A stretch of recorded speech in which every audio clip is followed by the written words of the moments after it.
Please, hurry up and get discharged from the hospital, okay? Who's going to take care of Mom while you're not here? Edward said to me as I lay on the hospital bed. I've had enough. I'm not living just to take care of her. My name is Kimberly, and I'm 32 years old. I've been married to Edward for 3 years now.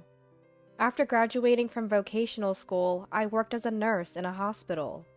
The irregular working hours, demanding patience, and physically taxing nature of the job were tough.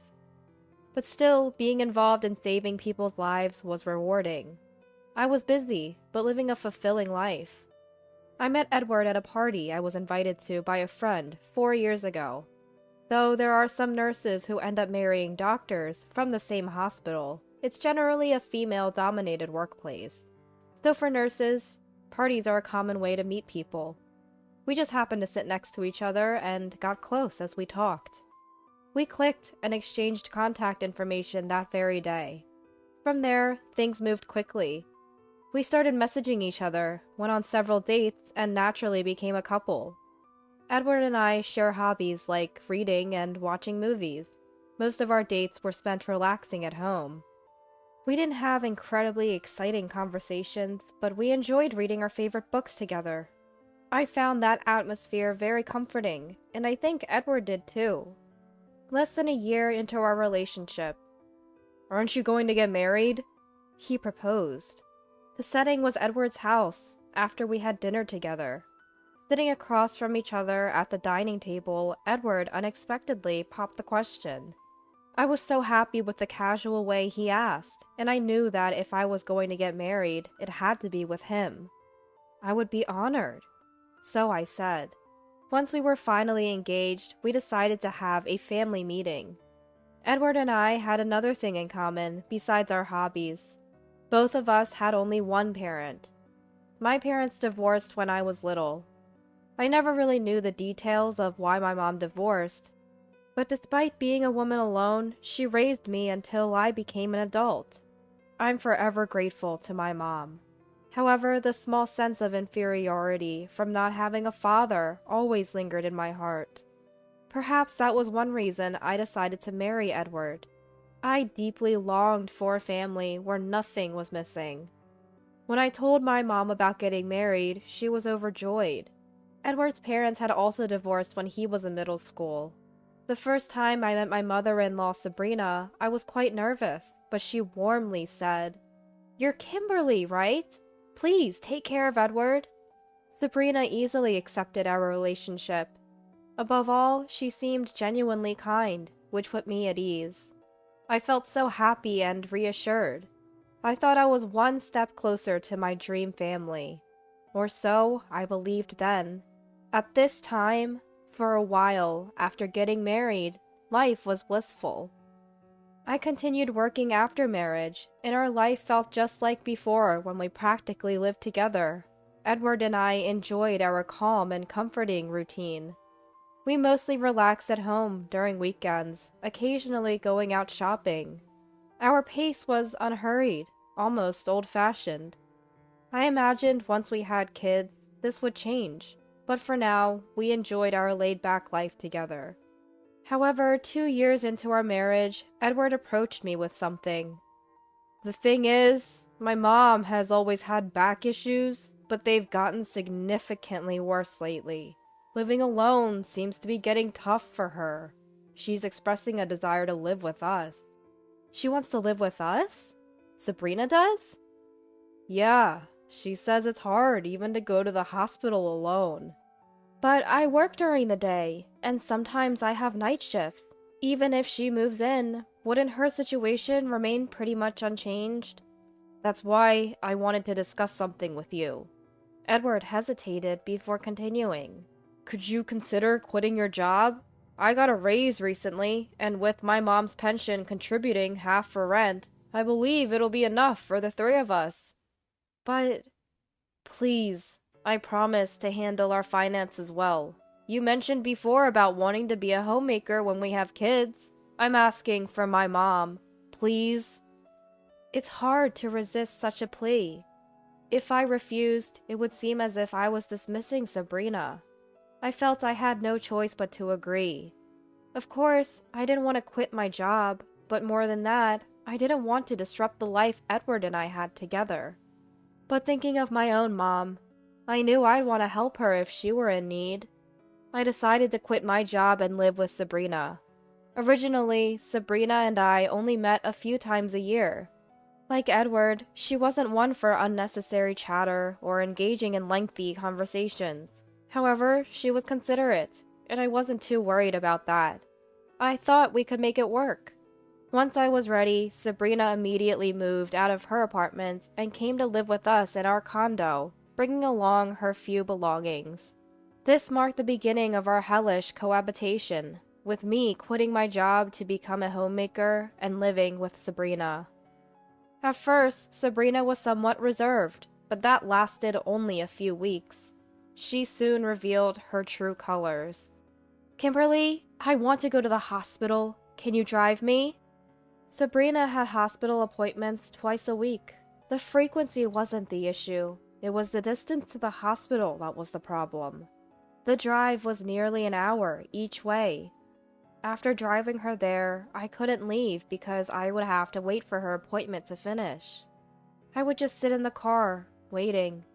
When the appointment was over, she would get in the car and without a word of thanks or even apology for the wait, she would say, "Let's go."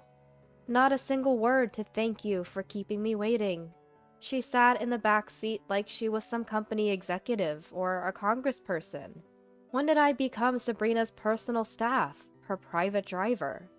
And that's not all. She even complained about the music I played in the car. "The music you play is barbaric. It's driving me crazy. What is this? It's unbearable. Turn it off right now. I brought a CD today, so play this instead." And out comes a top 10 oldies CD. I'm fully aware that there are good oldies songs, but listening to them on repeat was driving me insane. After the 2-hour round trip, by the time we got home, it was already evening. Without a break, I had to start preparing dinner, cleaning the bathroom, and folding the laundry. All the while, Sabrina, claiming back pain as an excuse, didn't lift a finger to help. Instead, she would be in her room, watching TV and laughing out loud. Edward had been promoted, which was great, but it also meant more work and responsibility for him, and he often had to work late. This meant that most dinners were just Sabrina and me. But Sabrina is a picky eater. She can't eat meat at all, and she's picky about vegetables too. I always had to take her likes and dislikes into account when planning the menu for dinner, which turned out to be more of a hassle than I thought. Edward and I aren't picky eaters, and we both love meat. So, when we wanted to have a meat dish, we had to change the menu to accommodate Sabrina. In effect, I had to prepare 2 different dinners, which cost more in terms of both ingredients and time. And Sabrina was picky about seasoning too. "What is this? It has no taste. Make it stronger." This happened on a regular basis. And after dinner, without lifting a finger to help with the dishes, she would go back to her room to watch TV and laugh. Later, when I had finally finished cleaning up and was about to take a break, she would tell me to prepare her shower. She could have done that herself, I thought, as I went to prepare her shower. And sometimes, from the shower room, I would hear, "Kimberly? Kimberly!" Rushing over, thinking something was wrong, she would say, "What's this? The water is lukewarm. Are you trying to freeze me to death?" I've never heard of anyone freezing to death in a shower room. How inconsiderate! While listening to Sabrina's yelling, a sharp pain shot through my stomach. Is this the relationship between a daughter-in-law and Sabrina? I thought about consulting Edward, asking him to do something about it, but... "Sorry, but please bear with it. Mom must be stressed out and wants to vent," he said, brushing off my concerns and doing nothing to help. Recently, the thought of divorce had crossed my mind more and more. But since I quit my job, I don't have my own bank account. I have no money to spend freely, and the anxiety of not finding a job right away after divorcing made it difficult to make up my mind. The harassment from Sabrina got worse day by day. If the car shook even a little, "Drive more gently, it's dangerous."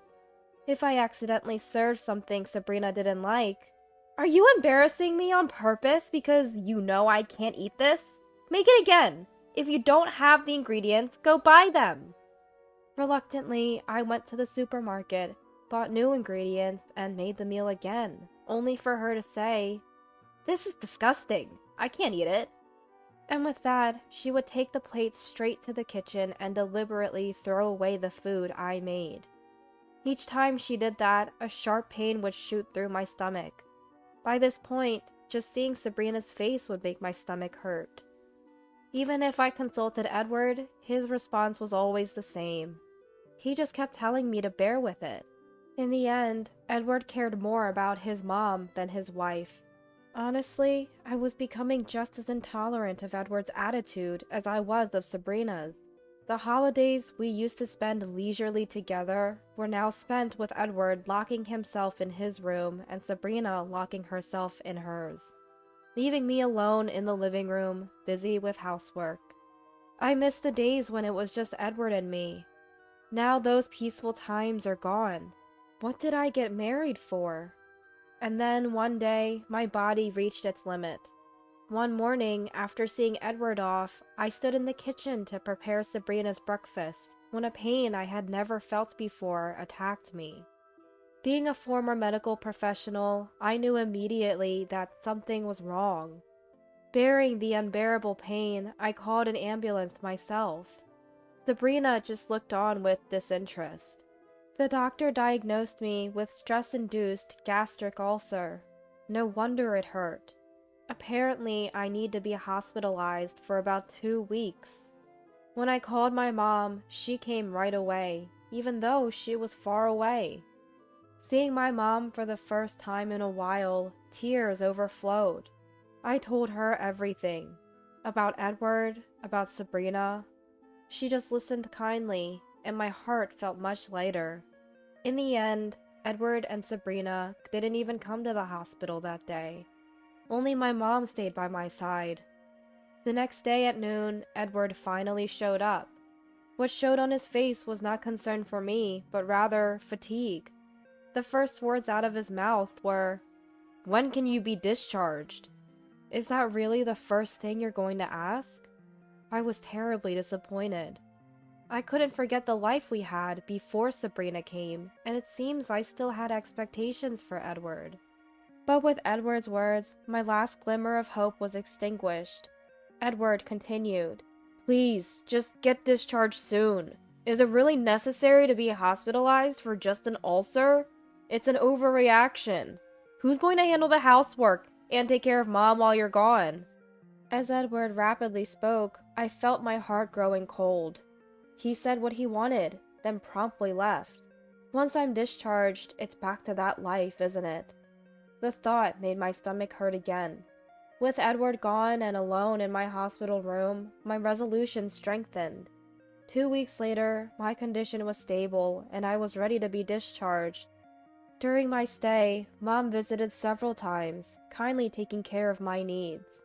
Edward only came twice, asking each time, "When are you getting out?" That was all he seemed to care about. His attitude made me wish he wouldn't visit anymore. At least he came to pick me up on the day of my discharge. In Edward's car, I returned home for the first time in a while. "Kimberly, I'm counting on you again. Take it easy since you just got out." "For what?" "You know, house chores and looking after Mom." "Right." Once we arrived home, Sabrina was waiting as if she expected us. "You're finally back? While you were gone, Edward took care of everything. So you better show some gratitude. You'll have to work a lot to make up for your rest." There was no hint of concern for my health in Sabrina's demeanor. On the contrary, I could clearly see her intent to make my life even more miserable than before. "That's right. After all, you didn't need to be hospitalized for just an ulcer. You've had enough rest, so you better get back to work." Edward looked just as sinister. Neither of them had any intention of celebrating my discharge. Moreover, they didn't even care about why my ulcer had become so severe in the first place. Soon, I was back to my old routine, driving Sabrina around, preparing meals, cleaning the bath, doing the laundry, and enduring Sabrina's torment. In no time, I was back in the depths of this hell, but I didn't let Sabrina's antics bother me as much. Unbeknownst to them, I had been secretly planning something during this time. And just when my plans were about to come to fruition, another incident occurred. Sabrina fell at home and had to be rushed to the hospital. The doctor said, "She's not in a life-threatening condition, but she injured her chronic back condition when she fell. She likely won't be able to walk on her own again. Please prepare for a life in a wheelchair." That's what he said. Sabrina was going to be hospitalized for a while. Edward and I silently returned home. Sitting across from each other at the table, Edward began. "You understand, right? Mom's become dependent. She'll need help with meals, bathing, and possibly even sleeping. I'm counting on you to care for her." I had anticipated Edward saying something like this. I wasn't surprised, nor was I disappointed anymore. I replied calmly, "I'm sorry, but I have no intention of taking care of Sabrina." "What are you saying? If you don't do it, who will? It's your responsibility." "No, I've had enough of taking care of her." Edward was determined to push the caregiving responsibility onto me. My answer took him by surprise initially, but gradually his expression turned to anger. He yelled at me, "If you really hate it that much, it's divorce! Divorce! Get out! What are you going to do? Choose between caregiving and divorce." I nodded strongly, as if I had been waiting for him to say that. "All right then, divorce it is." "What did you just say? Are you serious? You have no money, no job, and no house. What are you going to do when you leave here, huh? What are you going to do? Tell me." Edward was still acting all high and mighty, but I could tell that deep down, he was truly shocked. "Well, that's tough, but it's better than being here. So, will you sign this for me?" With that, I handed Edward the divorce papers, which I had already signed. "Whoa, wait a minute. Are you really going to go through with a divorce? Don't act tough. Where are you going to go?" "Anywhere is fine. Now will you hurry up and sign the divorce papers? You are the one who brought it up after all." Edward was panicking, but since he was the one who brought it up, he had no choice but to sign the divorce papers. I snatched the papers from him and headed towards the entrance. After putting on my shoes, I turned to Edward and told him, "Just like you said, I didn't have money, a job, or a house before. But did you notice? While I was hospitalized, Mom came to visit me all the time." "Yeah, I guess so." "Mom listened to my story and offered to help. You didn't know, did you? My mom is the head nurse at a local state university hospital." "What?" "And since Mom has a lot of connections, she quickly reached out to her acquaintances when I told her I was looking for a job. I really owe Mom a lot for helping me out this time. She introduced me to a job and even lent me the initial cost for renting an apartment." Edward seemed to have realized too late that he was being left behind. He glared at me with resentment. Just then, my mobile phone rang. It was a call from Sabrina. "Kimberly, bring the things to the hospital." Sabrina was apparently still planning on bossing me around, even from the hospital, but that wasn't going to happen. "Sabrina! Oh wait, I mean, ex-husband Sabrina. Sorry." "What?" "I just had Edward sign the divorce papers, so you and I are now strangers. So could you please ask Edward for favors instead?" "What the hell? I didn't agree to any divorce. This is a joke, right? Bring the things now." I took a deep breath and yelled back at her, "Shut up! I'm telling you, I don't want to take care of you anymore. If you want someone to take care of you, ask your dear son." Sabrina was taken aback for a moment on the other end of the line, but she had more guts than Edward. She screamed back at me. I ignored her and hung up the phone. And then I blocked her number. So, with that said, goodbye. Take care of it yourself. Wait! There's no way I can take care of Mom. Please, please, Kimberly. I'm sorry. Goodbye. With those words, I closed the front door and left the house. Suddenly, I felt lighter. When I looked up, the stars were twinkling, as if to celebrate my new beginning. The next day, I promptly filed for divorce at the city hall, and it was granted. I consulted with my lawyer, and we were able to establish that the emotional harassment by Sabrina and Edward was grounds for a divorce. We also filed for compensation. I started my new life in a rented apartment that I had arranged beforehand. I got a job as a nurse at a hospital, introduced to me by my mom. I realized once again how important it is to have a skill in hand. I am grateful to my mom, who, despite being a woman alone, sent me to vocational school. Returning to society made me a bit anxious, but it was a piece of cake compared to living with Sabrina. I can't thank my mom enough for all the trouble I've caused her. Once things settle down, I'll take her on a trip. Time flew by as I got busy with work, and before I knew it, months had passed since the divorce. Then one day, I received a call from Edward while I was at work. Kimberly, long time no see. How have you been? Actually, I need your help.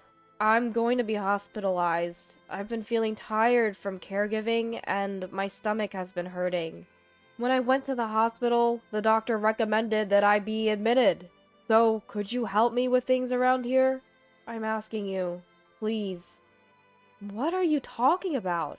I'll return the words you said to me before. Just because your stomach hurts doesn't mean you should indulge yourself and be hospitalized. There's no need for that. I was wrong. I was a fool back then. I've reflected on my actions. I finally understand how you felt back then. I'm really sorry, okay? Mom has decided to enter a facility. So what do you say we live together like we used to? Taking it easy? No, thank you. I'm busy. And if you want to talk to me, pay the compensation you owe me first. With that, Edward was left speechless, and I hung up the phone. There's no way I would consider reconciling, but I can understand how living with Sabrina could give him a stomach ulcer. I don't want to become like them, so maybe I'll send him some flowers. With that thought, I searched for a nearby florist on my mobile phone and went back to work.